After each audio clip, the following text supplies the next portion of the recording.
নমস্কার সবাইকে, welcome to GM study for dreams. তো আজকে আমি এমন ইম্পর্টেন্ট কিছু প্রিভিয়াস ইয়ার এবং সব কিছু মিলিয়ে এমন 10টি ওয়ান ওয়ার্ড সাবস্টিটিউশন নিয়ে আলোচনা করব, যেগুলো তোমাদের যে কোনো পরীক্ষায় কাজে লাগবে এবং তোমার কমন পাবে। তো প্রথম থেকে লাস্ট পর্যন্ত এই ছোট্ট ভিডিওটি দেখার অনুরোধ রইল এবং ভালো লাগলে অবশ্যই সাবস্ক্রাইব করবে। নেক্সট ভিডিওটা অবশ্যই তোমাদের সামনে যাতে আসে তার জন্য বেল আইকনটা প্রেস করবে। এবার আসছি, প্রথমে যেটা রয়েছে সেটা হচ্ছে অ্যাথেইস্ট। এই কথাটির মানে কি? বাংলা মানে যদি আমরা বলি, a person who does not believe in god, যিনি ভগবান বিশ্বাস করেন না, ভগবান বিশ্বাস করেন না।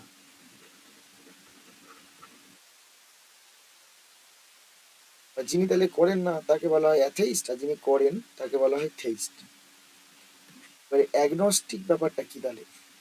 One who is not sure about the god's existence. একজন ব্যক্তি যিনি একদমই শিওর নন যে ভগবান আছেন কি না আছেন, তাকে বলা হয় অ্যাগনস্টিক। কোনো ব্যক্তির এই যে নেচার, এটা একটা স্বভাব, এটাকে বলা হয় অ্যাগনস্টিক নেচার, যে বিশ্বাস করেন না। ঠিক আছে, তারপরে কি আছে? অ্যানার্কিস্ট, মানে যিনি অরাজকতার সৃষ্টি করেন, অরাজকতা,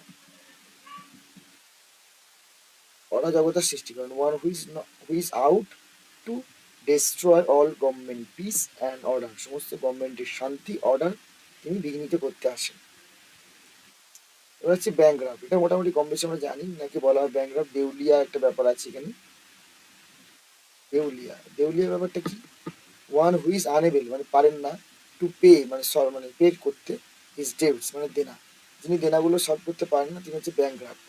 এর যদি আমরা বলি বিপরীত শব্দ, অ্যান্টোনিম, সেটা হচ্ছে ইনসলভেন্ট। তাহলে কিছু bigot, one who is filled with excessive in religious matters, একজন ব্যক্তি যার সমস্ত হৃদয়ে বা আত্মায় মিশে আছে এক্সেসিভ এনথুসিয়াজম, প্রচণ্ড বেশি উৎসাহ, ইন রিলিজিয়াস ম্যাটার, ধর্মীয় ব্যাপার নিয়ে খুব ইন্টারেস্টেড, তাকে আমরা বলবো বাইগড বা ফ্যানাটিক, মানে ধর্মান্ধ ব্যক্তি, বাংলায় বলি ধর্মান্ধ। নাম্বার 6, চাউভিনিস্ট। চাউভিনিস্ট ব্যাপারটা কি? Person who is blindly devoted to an idea, একজন ব্যক্তি যিনি অন্ধের মতো কোনো একটা আইডিয়াকে ডিভোট করেন, blindly devoted to an idea, অন্ধবিশ্বাস যাকে বলা হয়, অন্ধবিশ্বাস, অন্ধবিশ্বাস। কার্নিভরাসটা কি? One who feeds on flash, যিনি মাংসাশী। ইগোইস্ট কি? লাভার অফ ওয়ান সেলফ, যিনি নিজেকে ভালোবাসেন, ওয়ান্স অ্যাডভান্সমেন্ট, মানে নিজের উন্নতিটাই সবসময় ভালোবাসেন, মানে আত্ম অহংকারী ব্যক্তি, একজন ইগোইস্ট। নাম্বার 9, এমিগ্রান্ট। এমিগ্রান্টটা কি? ভালো করে বোঝার ব্যাপার, যে এক কথায় বাংলায় যদি আমরা লিখি সেটা হচ্ছে প্রবাসী। প্রবাসী যিনি হন তাকে বলে এমিগ্রান্ট। পড়াশোনার জন্য হোক, কোনো কাজের জন্য, পেটার চিকিৎসার জন্য কোথাও গিয়ে ছেলে অন্য জায়গায় থাকা প্রবাসী ভারতীয় আমরা বলি। কিন্তু যখন বিদেশ থেকে এই দেশে আসে, হুম, বা কোনো দেশান্তরিত হয়,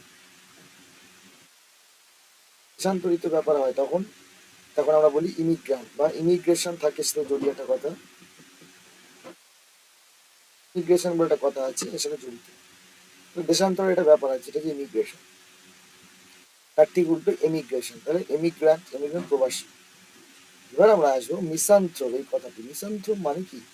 মিসান্থ্রোপ মানে ওয়ান হু হেটস ম্যানকাইন্ড, মানব বেশি, মানুষকে যিনি বিদ্বেষ করে, মানুষকে ঘৃণা করে। আর যিনি ভালোবাসেন তাকে কি বলবো? ফিলান্থ্রপিস্ট। খুব ইম্পর্টেন্ট, মানে প্রিভিয়াস বহু পরীক্ষায় তোমরা পেয়েছো এবং পাবে। তাহলে মানব,